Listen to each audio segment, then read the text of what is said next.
Dear students, now we will start a new topic that is called reflection. In previous video lecture, we have discussed about the reflection from plane surfaces and reflection from curved surfaces and discuss mirror formula and F equals to R by 2 and almost 3-4 example numericals हम solve कर चुके हैं। चलिए अब हम आगे करते हैं रिफ्लेक्शन का स्टार्ट। और रिफ्लेक्शन बहुत इंपॉर्टेंट टॉपिक है, तो रिफ्लेक्शन में आप देखिए सबसे पहले रिफ्लेक्शन होता क्या है। वो तो एक सिंपल टर्म है कि जो आपके पास रिफ्लेक्शन होता है वो हम कैसे डिफाइन करते हैं। रिफ्लेक्शन डिफाइन कैसे होता है, when A ray of light goes from one medium to another medium, comma, the refracted light, the reflected ray change its path or deviate from its incident path.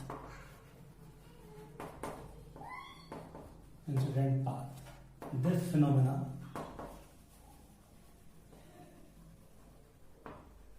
is called reflection of light। Reflection of light मतलब अगर कोई रे एक medium से दूसरे medium में जाती है तो वो अपने पाथ से डेविएट हो जाती है। अब वो अपने पाथ से डेविएट हो जाती है तो ऐसा क्यों होता है, तो उसका कॉज बता दूंगा। The cause of reflection,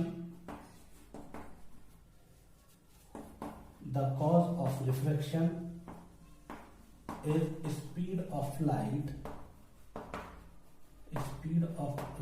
because speed of light is different in different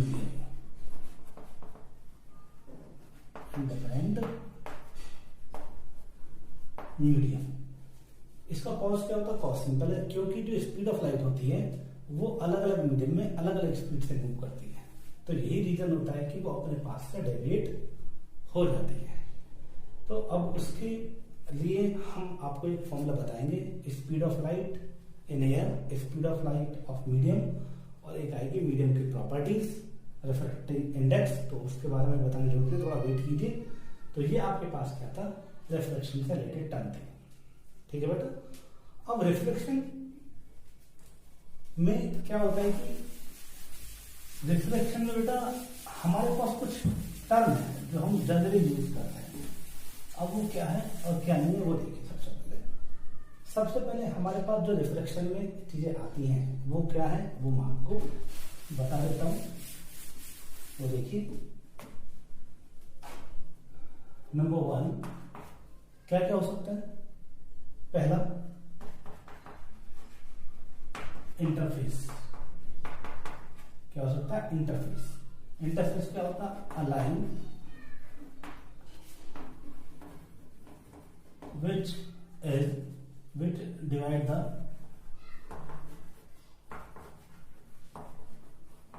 two medium separately,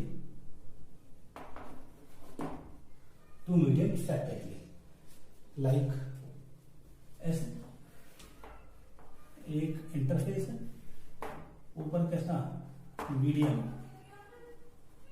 1 है और नीचे कैसा मीडियम 2 है, और एक क्या है, इंटरफेस। ठीक है बेटा। दूसरा हमारे पास आता है नाम मीडियम। क्या होता है medium? a space in which a ray of light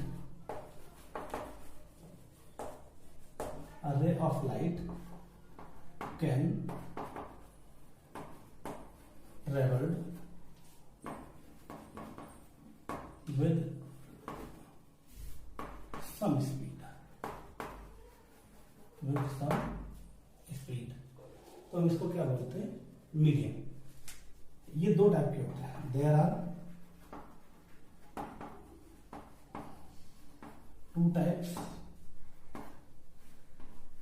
number one,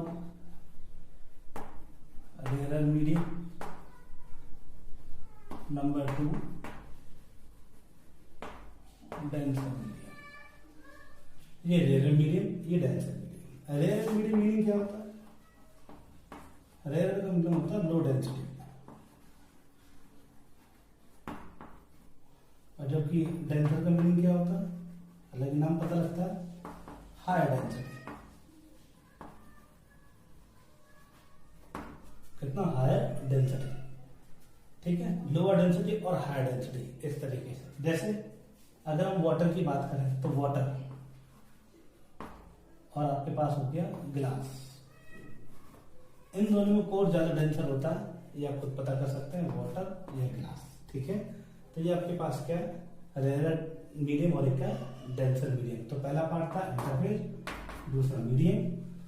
अब पहला इंटरफेस, दूसरा मीडियम, ये मैंने आपको बता दिया। अब बात करते हैं तीसरा इंपॉर्टेंट पॉइंट, वो क्या है,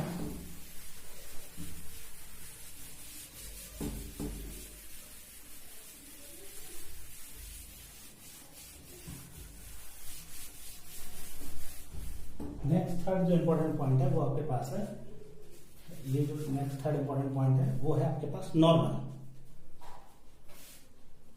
क्या है वो, normal. A line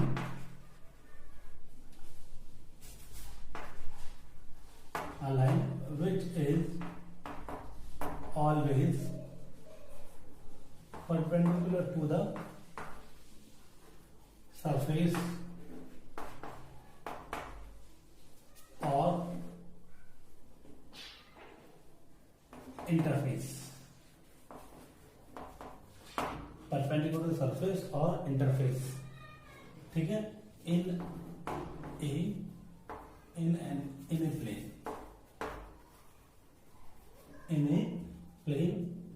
of interface। आप ये बोल सकते हैं इंटरफेस, ठीक है, इन ए प्लेन। अगर किसी प्लेन में इंटरफेस ड्रॉ है तो लाइक जैसे ये आपके पास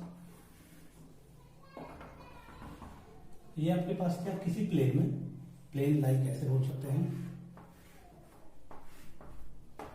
ये आपके पास एक्स एक्सिस, ये वाई एक्सिस और जेड एक्सिस। तो अगर मैं इस प्लेन की बात करूं, इस प्लेन की, लाइक जैसा आपके पास ये बोर्ड है, बोर्ड एक प्लेन है, और इस प्लेन के अगर मैं बात करूं, ये एक्स एक्सिस, ये वाई एक्सिस, और ये एक क्या परपेंडिकुलर लाइन है। तो ये जो नॉर्मल होगा, अब यहाँ पे तो क्या, ये इंटरफेस है, इंटरफेस को नाम दे दिया एक्स एक्सिस, तो ये क्या इंटरफेस, और ये क्या, इस ये लाइन जिस प्लेन में होगी उसके परपेंडिकुलर जो लाइन होगी दैट इज कॉल्ड नॉर्मल। तो आपके पास क्या होगी, नॉर्मल, और एक क्या होगी इंटरफेस, और एक क्या होगा मीडियम 1, और एक क्या होगा मीडियम 2।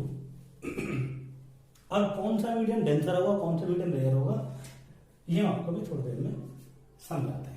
तो ये आपके पास क्या था, a line which is always perpendicular surface और interface in a plane is called normal. Next हम चलते हैं बेटा,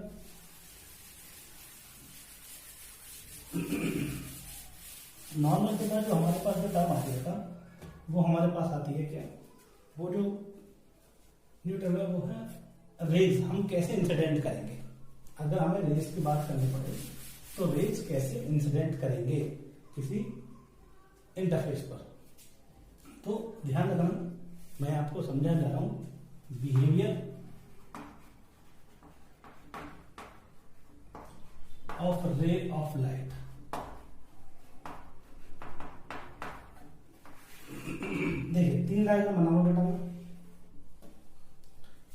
आपके पास इंटरफेस, और ये क्या आपके पास नॉर्मल। ये कितने एंगल पर है? 90 डिग्री पर।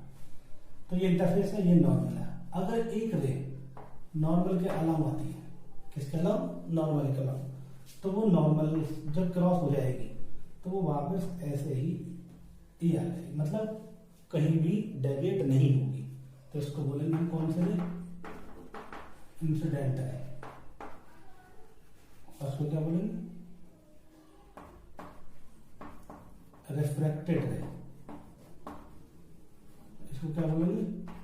इंटरफेस। उसको क्या बोलेंगे? डॉट डॉट लाइन है, नॉर्मल। मतलब अगर कोई रे नॉर्मल की डायरेक्शन में ही इंसिडेंट होती है तो वो जैसे आपके पास फॉल हुई है उस तरीके से ही क्रॉस हो जाएगी, यानी एंगल कुछ भी नहीं बनेगा विद द नॉर्मल। दूसरा डायग्राम ऐसे हो। अगर आपके पास ये मीडियम 1 है और ये मीडियम 2 है तो दो बिहेवियर हो सकते हैं। देखिए, एक तो ये हो सकता है कि ऐसे हो जाए, और ये कैसे हो सकता है? ये मीडियम 1 है और ये मीडियम 2 है।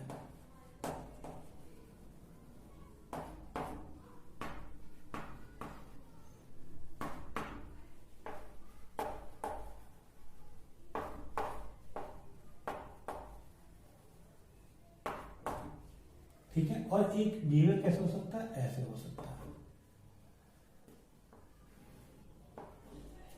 ऐसे हो सकता है। ठीक है बेटा। तो अगर आप देखें तो ये कौन से रे हैं? Incident ray. ये कौन से रे हैं? रिफ्रैक्टेड रे। ये आपके पास क्या है? इंटरफेस। जबकि ये आपके पास क्या है? Dot dot line, normal. और ये क्या? मीडियम 1 और ये क्या? मीडियम 2। इसी तरीके से ये क्या आपके पास? रिफ्रैक्टेड रे। ये क्या आपके पास? नॉर्मल। और ये आपके पास क्या? इंटरफेस।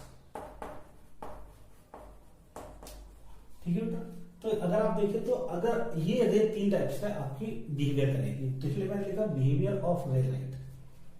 तो अब अगर हम देखें रिफ्लेक्शन के दौरान बिहेवियर, अगर सीधी आती है तो सीधी निकल जाती है, और अगर ऐसे एंगल पर अगर डाली जाए तो वो एंगल पर ही वापस आएगी। इस तरीके, मतलब एंगल से अगर हम डालें तो एंगल से ही रिफ्लेक्ट हो जाएगी, सॉरी वापस नहीं आएगी, एंगल से ही ऐसे रिफ्लेक्ट हो जाएगी। यहां पर देखो तो यहाँ ऐसे डालेंगे तो ऐसे बिहेवियर होगा। अब ये और ये बिहेवियर ऐसा क्यों हुआ है मैं आपको बता चुका हूं, क्योंकि हो सकता है कि ये दोनों मीडियम अलग अलग हों। अगर ये दोनों मीडियम अलग अलग वैल्यू रखते हैं, मतलब हमें नहीं पता कि इन दोनों की प्रॉपर्टी कौन ज्यादा डेंस है कौन कम डेंस है, तो ऐसा हो सकता है कि इसलिए यहाँ बिहेवियर अलग है और यहाँ बिहेवियर अलग है, क्योंकि हम आपको पहले बता चुके हैं अलग अलग मीडियम में अलग अलग स्पीड ऑफ लाइट होती है, जिसकी वजह से वो अपने पाथ को डाइवर्ट कर देती है। तो अब हम आपको समझाएंगे कि ऐसा रे कौन से मीडियम में बनता है और ऐसा रे कौन से मीडियम में बनता है। तो चलते हैं, इधर आप नोट करते रहिए, आप सभी चीजें लिखते रहिए। चलते हैं आगे की तरफ।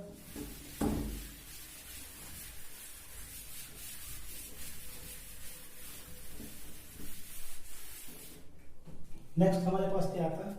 नेक्स्ट हमारे पास जो आता है वो आता है आपके पास, डियर स्टूडेंट्स, अब हम बात करते हैं रिफ्लेक्शंस के लॉ की। तो there are 2 laws of reflection, और वो दोनों ही बहुत सिंपल हैं। दोनों क्या हैं? पहला क्या कहता है, देखिए आपको मैंने बताया था ये क्या इंसिडेंट रे और ये क्या नॉर्मल और ये क्या रिफ्लेक्टेड रे। तो हम क्या बोलते हैं, from the first law of reflection, incident ray यानी ये incident ray, reflected ray and normal are lies in a same plane, यानी वो जैसे ये बोर्ड प्लेन दिखा गया इसी प्लेन में होनी चाहिए। ऐसा नहीं होना चाहिए कि लाइट ऐसे गिरी और टकरा के ऐसे चलेगी ऐसे चलेगी, एक ही प्लेन में होनी चाहिए, इसी प्लेन में होनी चाहिए। तो मैंने क्या बोला, incident ray and reflected ray and normal are lies in the same plane. ये आपके पास क्या है, फर्स्ट लॉ ऑफ रिफ्रैक्शन।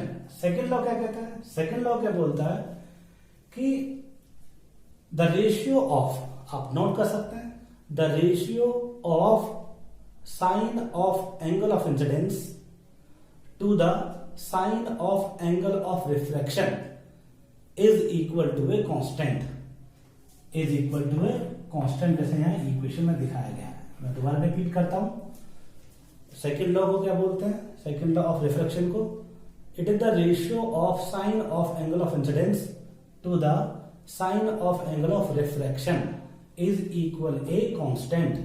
और इस कांस्टेंट को हम क्या बोलते हैं, एन, और इस एन को क्या बोलते हैं, रिफ्रैक्टिव इंडेक्स ऑफ मीडियम, और रिफ्रैक्टिव इंडेक्स ऑफ मीडियम।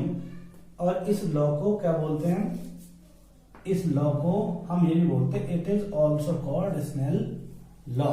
ये इस इक्वेशन को क्या बोलते हैं, it is called Snell's law, क्योंकि ये एक साइंटिस्ट था जिसका नाम था स्नेल, उसने इसको डिफाइन किया था। तो बेटा अब आप ये सोचेंगे ये कांस्टेंट क्या आ गया, तो ये बेटा ये कांस्टेंट भी अपने आप में एक है, कांस्टेंट को क्या बोलते हैं और कांस्टेंट क्या डिफाइन करता है वो भी मैं आपको बता देता हूं। देखिए बेटा, sine i upon sine r equals to n में n is called refractive index, refractive index of medium, refractive index of medium, and its value depends on nature of medium, nature of medium। तो and n represented by and n equals c by v, ये इसका formula होता है, and n equals to c by v equals to ये होता है। और यहां पे c को क्या बोलते हैं, speed of light, speed of light in air और वैक्यूम, और दूसरा क्या है, v क्या है, speed of light in medium, medium light जैसे गिलास, वाटर, पेपर, किसी भी जगह, मतलब इस तरीके से हम मीडियम में, किसी अदर मीडियम में स्पीड क्या होगी लाइट की, वो आपके पास v है। और ये क्या होता है, इसकी कोई यूनिट नहीं होती है, वो यूनिटलेस होता है। तो इसलिए आप याद रखिए एन को क्या बोलते हैं, रिफ्लेक्टिव इंडेक्स। और एन को ये भी डिफाइन कर सकते हैं, it is the ratio of the speed of light to the speed of light in a medium, that is called reflective index. और इसकी वैल्यू किस पर डिपेंड करती है, मीडियम के नेचर पर। जैसे n की वैल्यू 4/3 होती है किसके लिए, वाटर के लिए, और n की वैल्यू 3/2 होती है किसके लिए, ग्लास के लिए। ग्लास बोले तो लेंस बनते हैं जिनसे, उसके लिए। तो सबके लिए अलग अलग होते हैं, लिक्विड होगा अलग, यहां तक कि जो रेनबो बनता है, रेनबो में 7 कलर्स होते हैं विद योर, हर एक कलर्स के लिए आपके पास रिफ्रैक्टिव इंडेक्स की वैल्यू अलग अलग होती है। ये आपके पास बेटा क्या था, स्नेल्स लॉ और ये रिफ्रैक्टिव इंडेक्स। अब यहां पर जो मैंने आपको, डियर स्टूडेंट्स, अब हम यहाँ पे इस डायग्राम के जरिए ये कैलकुलेट करेंगे कि रिलेशन क्या होता है रिफ्रैक्टिव इंडेक्स के, यानी रिलेटिव रिफ्रैक्टिव इंडेक्स के बीच में। वो कैसे, देखिए ये डायग्राम में आपको पता है कि हमने भी थोड़ी देर पहले एक इक्वेशन प्रूव की थी, sine i upon sine r equals to 1 and 2, और इक्वल्स टू क्या लिखा था आपके पास, हमने लिखा था v1 अपॉन v2।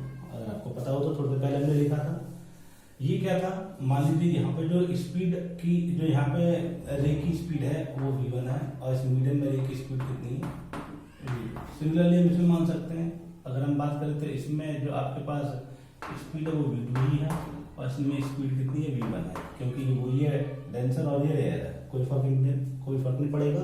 तो sine i upon sine r equals to 1 into v1 upon v2।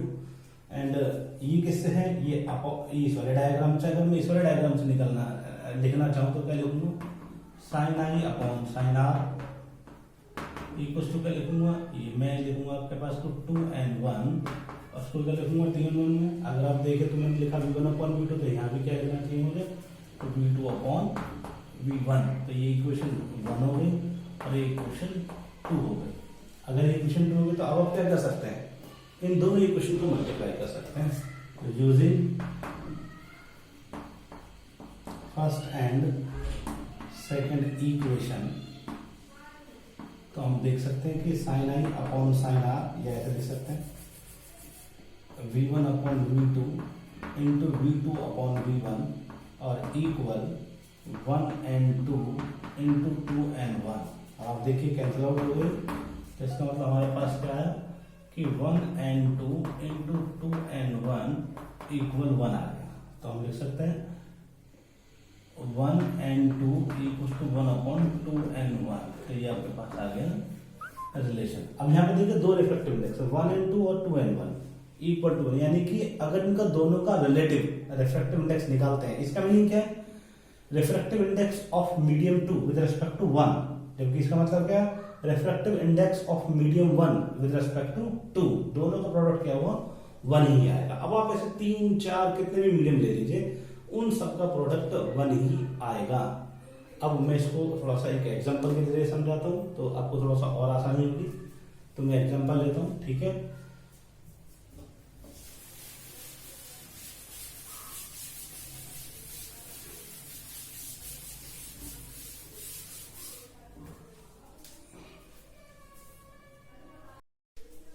Dear students, यहाँ हम आपको एक आज नया कॉन्सेप्ट पढ़ाने जा रहे हैं जिसका नाम है refractive index. Refractive index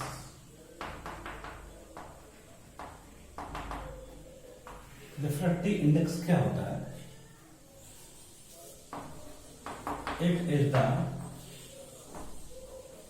properties of medium, it is the properties of medium which is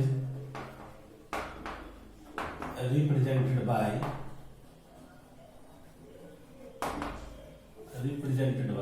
n. It is also called refractive index. It is also called absolute refractive index.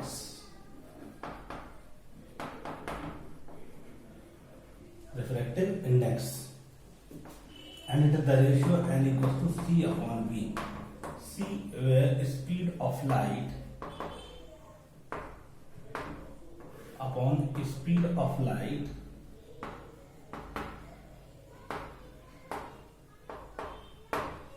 in air or speed of light in medium। ये आपके पास formula होता है n equals to c by v, speed of light in air और speed of light in medium.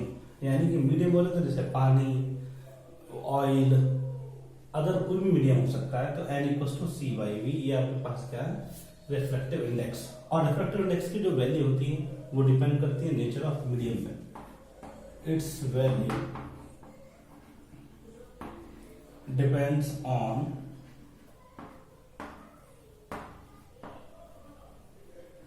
nature of medium। अब बेटा अगर मान लीजिए कि कोई भी रे ऑफ लाइट एक मीडियम से दूसरे मीडियम में जाती है, तो एक मीडियम का रिफ्रैक्टिव इंडेक्स n1 है सपोज, और दूसरे का रिफ्रैक्टिव इंडेक्स क्या n2। तो यहाँ पे हम फाइंड आउट करेंगे कुछ एक नई टर्म जिसका नाम है रिलेटिव। ये एब्सोल्यूट है, ये जो लिखा हुआ ये एब्सोल्यूट है। अब बात करूं मैं relative refractive index. Relative refractive index आप ये समझ लीजिए, रिलेटिव का मीनिंग क्या होता है कि अगर एक मीडियम का रिफ्रैक्टिव इंडेक्स दूसरे मीडियम के रेस्पेक्ट में मेजर किया जाए, तो यानी कि यहाँ पे क्या हो रहा है, एक मीडियम की दूसरे मीडियम से कंपेयर की जा रही है। तो ये आपके पास है रिफ्रैक्टिव इंडेक्स, और रिलेटिव रिफ्रैक्टिव इंडेक्स क्या होता है वो मैं आपको डायग्राम के जरिए समझाने की कोशिश करता हूँ।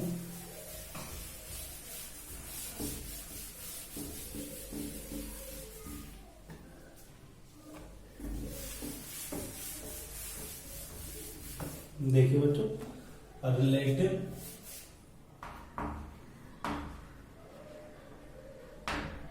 Refractive index. देखिए सबसे पहले अगर मान लीजिए अगर मैं लाइट रे एक ही आपके पास का इंटरफेस है और ये आपके पास का नॉर्मल, और अगर लाइट ऐसे आती है और ऐसे चली जाती है, तो आपको पता ही कौन सा मीडियम है, रेयर। थ्योरी में हम बता चुके हैं।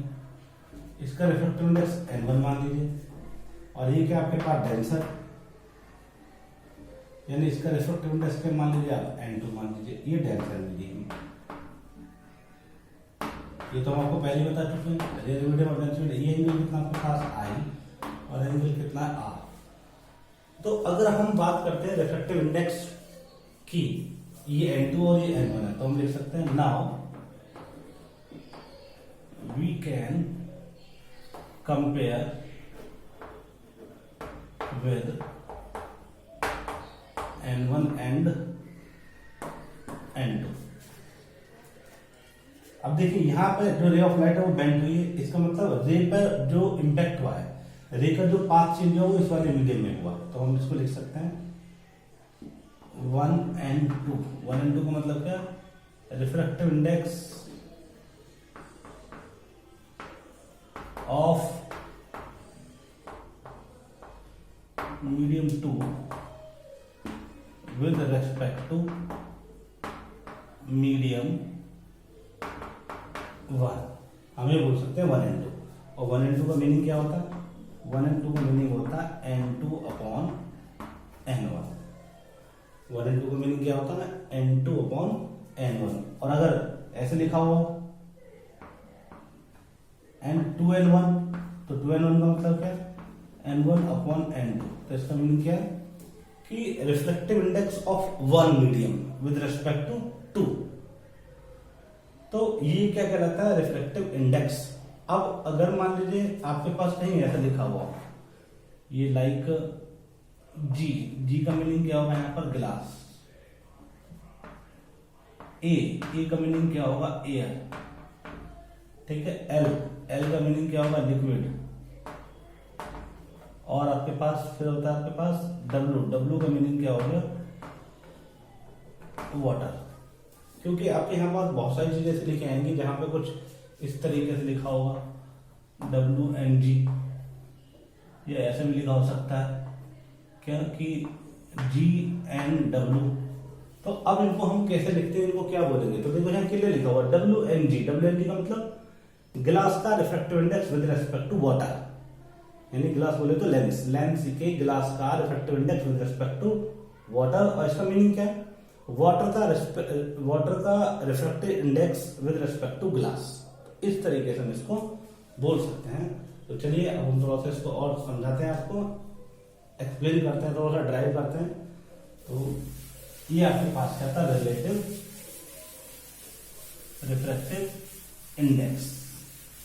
ठीक है, और जहां पर रे का पाथ चेंज हो रहा है वो अपॉन में आ जाएंगे 1 and 2। तो 1 and 2 का मतलब क्या हुआ, n2 अपॉन n1। 2 and 1 का मतलब n1 अपॉन n2। ठीक है, वी कैन मूव।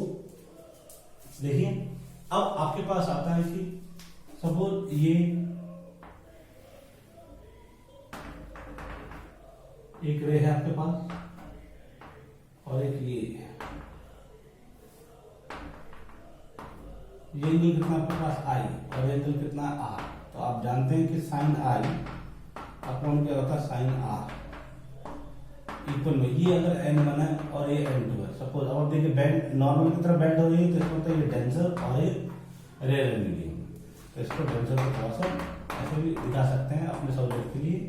अब फॉर्मूला क्या होता है, n एन का मीनिंग यहाँ पे क्या हो सकता है 1 and 2, क्योंकि यहाँ पे जो पाथ चेंज हुआ है वो किसका चेंज हुआ है, इस वाले मीडियम में, यानी कि इम्पैक्ट इसमें हुआ है। तो हम क्या बोलेंगे 1 and 2, तो इसमें हम लिख सकते हैं sine i upon sine r equal n2 upon n1, ये आपके पास वैल्यू। अब लिखेंगे हम बिकॉज n1 इक्वल क्या हो जाएगा c upon v1 and n2 equal c upon v2, लिख सकते हैं इसको ऐसे। तो यहाँ पे वैल्यू पुट कर सकते हैं sine i upon sine r equal क्या लिख सकते हैं, n2 की जगह पुट कर सकते हैं c अपॉन v2 और इनको v1 अपॉन c से c कैंसिल, तो sine i upon sine r equal क्या रहता है v1 अपॉन v2।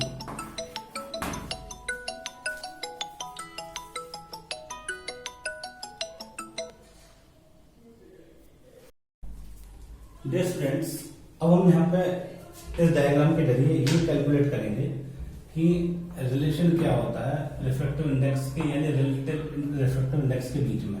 वो कैसे, देखिए ये डायग्राम में आपको पता है कि हमने भी थोड़ी देर पहले एक इक्वेशन प्रूव की थी, sine i upon sine r equals to 1 and 2 और इक्वल्स टू क्या लिखा था आपके पास, हमने लिखा था v1 अपॉन v2।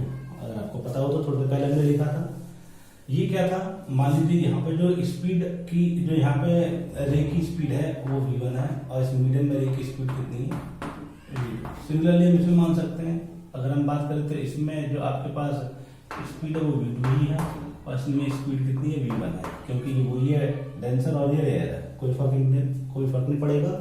तो sine i upon sine r equals to 1 and 2 v1 upon v2 and ये किससे है, ये इस वाले डायग्राम से, अगर मैं इस वाले डायग्राम से लिखना चाहूँ तो क्या लिखूंगा sine i upon sine r equals to क्या लिखूंगा, ये मैं लिखूंगा आपके पास तो 2 and 1 और उसको क्या लिखूंगा 3 and 1 में। अगर आप देखें तो मैंने लिखा v1 अपॉन v2, तो यहाँ भी क्या लिखना चाहिए मुझे, तो v2 अपॉन v1। तो ये इक्वेशन 1 हो गई और ये इक्वेशन 2 हो गई। अगर ये इक्वेशन 2 हो गई तो अब आप क्या कर सकते हैं, इन दोनों इक्वेशन को मल्टीप्लाई कर सकते हैं using first and second equation. तो हम देख सकते हैं कि sine i upon sine r या ऐसे लिख सकते हैं v1 upon v2 into v2 upon v1 और इक्वल 1 and 2 इंटू 2 and 1। आप देखिए कैंसिल आउट हो गए, तो इसका मतलब हमारे पास क्या है कि 1 and 2 इंटू 2 and 1 इक्वल 1 आ गया। तो हम लिख सकते हैं 1 and 2 equal to 1 upon 2 and 1। तो ये आपके पास आ गया रिलेशन। अब यहाँ पे देखिए दो रिफ्रैक्टिव इंडेक्स 1 and 2 और 2 and 1 इक्वल टू, यानी कि अगर इनका दोनों का रिलेटिव रिफ्रैक्टिव इंडेक्स निकालते हैं, इसका मीनिंग क्या है, refractive index of medium 2 with respect to 1, जबकि इसका मतलब क्या है refractive index of medium 1 with respect to 2, दोनों का प्रोडक्ट क्या हुआ 1 ही आएगा। अब आप ऐसे 3 4 कितने भी मीडियम ले लीजिए, उन सबका प्रोडक्ट 1 ही आएगा। अब मैं इसको थोड़ा सा एक एग्जांपल के जरिए समझाता हूँ तो आपको थोड़ा सा और आसानी होगी। तो मैं एग्जांपल लेता हूँ, ठीक है।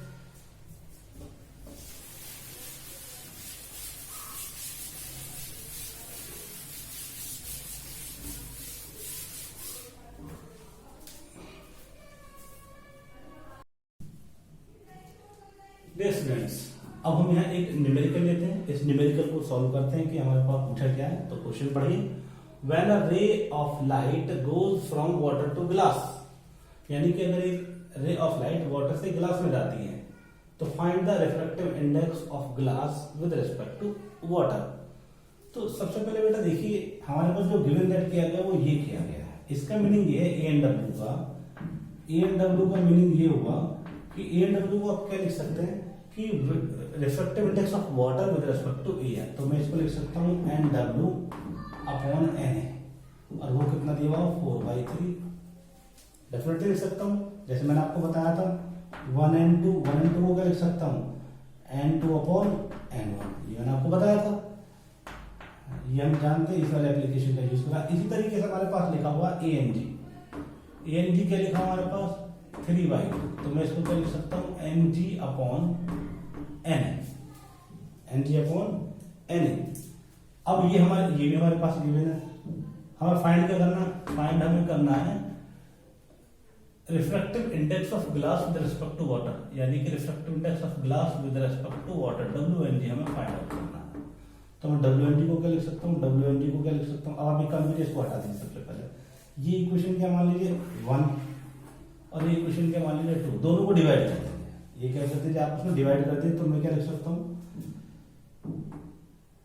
ANW अपॉन ANG इक्वल क्या लिख सकता हूँ बेटा NW अपॉन NA इंटू में NA अपॉन में NG, ऐसे लिख सकता हूँ।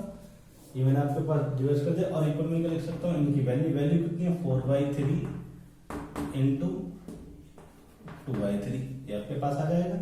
अगर आप देखें तो ये वैल्यू में NA से NA वैल्यू कैंसिल आउट होगी, तो ये आपके पास आया ANW और अपॉन ANG इक्वल टू कितना है NW अपॉन NG और इक्वल में कितना है 8/9।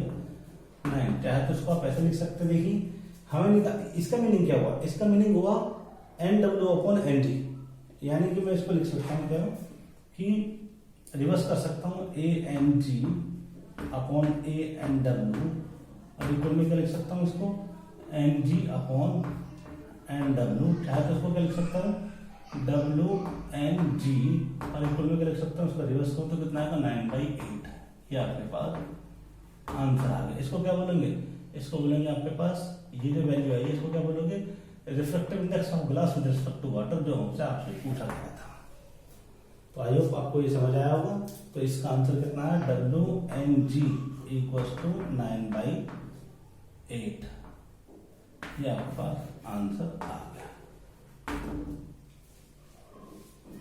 ठीक है, अभी हम ऐसे और भी न्यूमेरिकल लेते हैं, चलते हैं। Dear students, we can take another numerical, जैसे कि लिखा हुआ है given that 1 μ2 equals to 4/3 and 2 μ3 equals to 3/2, find 1 μ3। तो देखिए बेटा, मैंने आपको बताया था कैसे लिख सकते हैं 1 μ2 को कैसे लिख सकते हैं, 1 μ2 लिख सकते हैं μ2 डिवाइडेड बाय μ1 इक्वल्स टू 4/3, ये इक्वेशन 1 हो गई। सिमिलरली हम इसको लिख सकते हैं 2 μ3 इक्वल में कितना आ जाएगा μ3 डिवाइडेड बाय μ2 और इक्वल में कितना आ जाएगा 3/2 आ जाएगा आपके पास। अब ये इक्वेशन क्या मान लेते हैं 2 मान लेते हैं। अब हमने ये इक्वेशन 2 मान ले तो हम लिख सकते हैं फ्रॉम इक्वेशन 1 and 2। अगर इक्वेशन 1 और 2 की बात करें तो दोनों को मल्टीप्लाई कर देता हूँ, इसको और इसको, क्योंकि मुझे क्या कैलकुलेट करना 1 μ3, तो मैं लिख सकता हूँ μ2 अपॉन μ1 इंटू μ3 अपॉन μ2 इक्वल्स टू 4/3 इंटू में कितना आ जाएगा 3/2, यानी कि 3 से 3 कर गया, 2 से 2, यानी कि इसका आंसर आया 2। तो इसको μ2 से μ2, तो μ3 डिवाइडेड बाय μ1, इसको क्या लिख सकता हूँ 1 μ3 और आंसर कितना आया 2, ये आपके पास आंसर।